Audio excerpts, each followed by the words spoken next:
Hello, welcome to the INFJ Visionary. This is your host, the INFJ Visionary.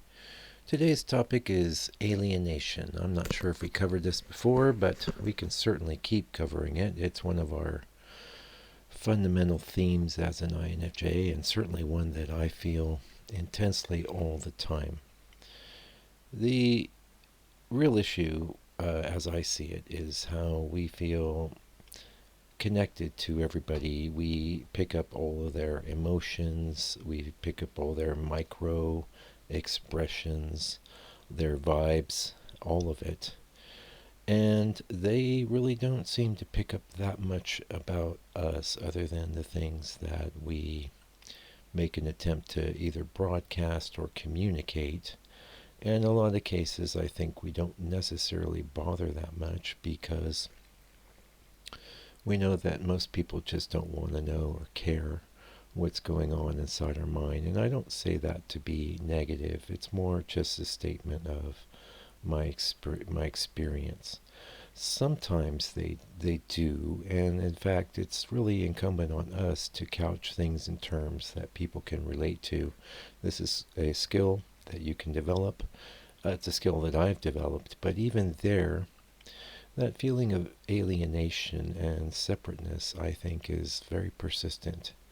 Now, I read a book, and I can't remember the name of it, and I also can't remember the name of the author. It's probably better that I don't mention either one anyway.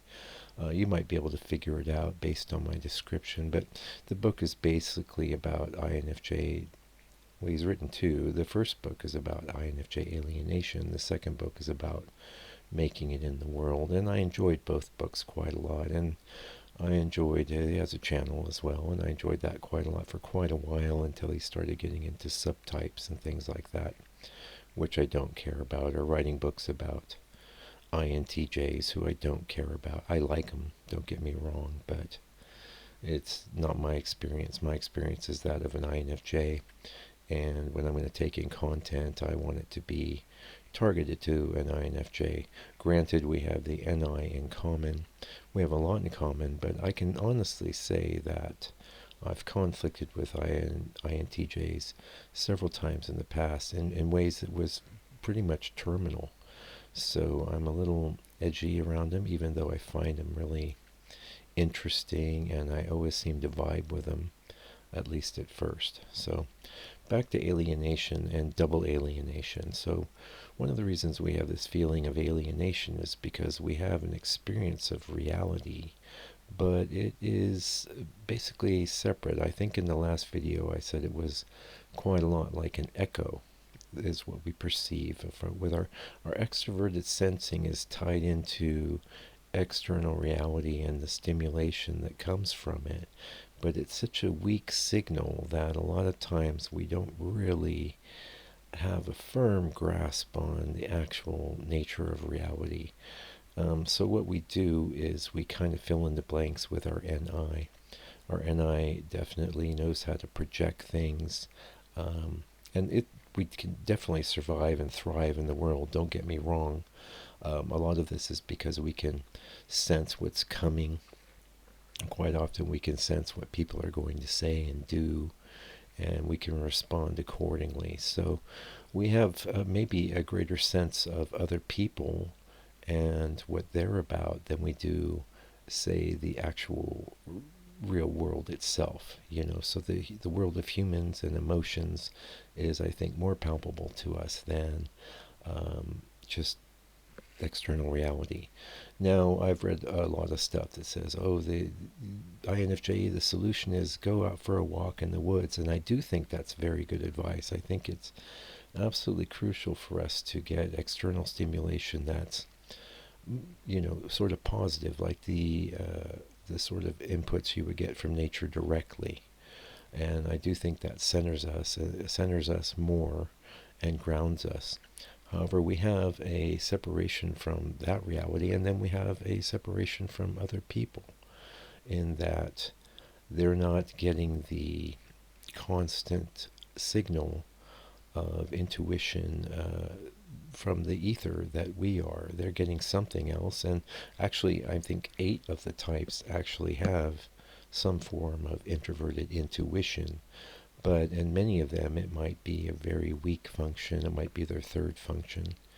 I've talked a bit about our third function here, which is the introverted thinking. And in some of us, I think it can be quite well developed. I think in me, I think the introverted thinking is very well developed. And you're not quite on a par with the extroverted feeling, but I certainly enjoy it more. And I enjoy ruminating on my intuitive understandings about the nature of reality, the nature of existence, why we're here, what we're doing, what is our actual responsibility as human beings.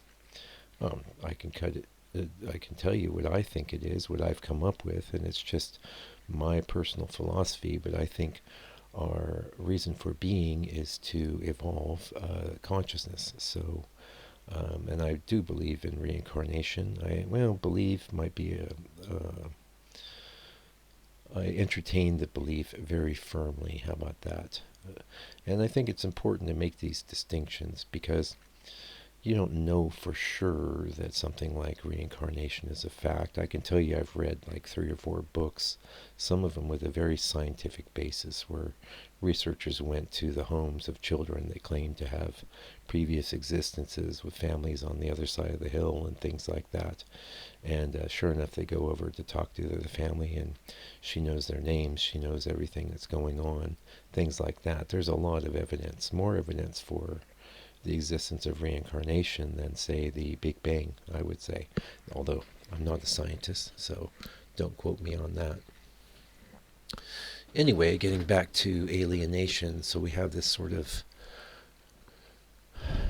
connection to people and others. We're constantly getting a feed from them, but it's not necessarily reciprocal. Now, as I've mentioned in other videos, that can be somewhat reciprocated if you choose your partner carefully. And I won't get too much into that because we really should dedicate a video to finding a good partner. I think that'd be a great topic to talk about, and I've had a lot of success in that regard. But basically, you got your ENFP and your INFP and your ENFJs. Now, I've probably known women that were ENFJs, but without knowing it. So a lot of times I can sort of guess that somebody might have that NF function if I find I'm really vibing with them and I feel like they're getting me and they like the things I say and that they're giving me some value. So I don't necessarily feel as alienated from those people, but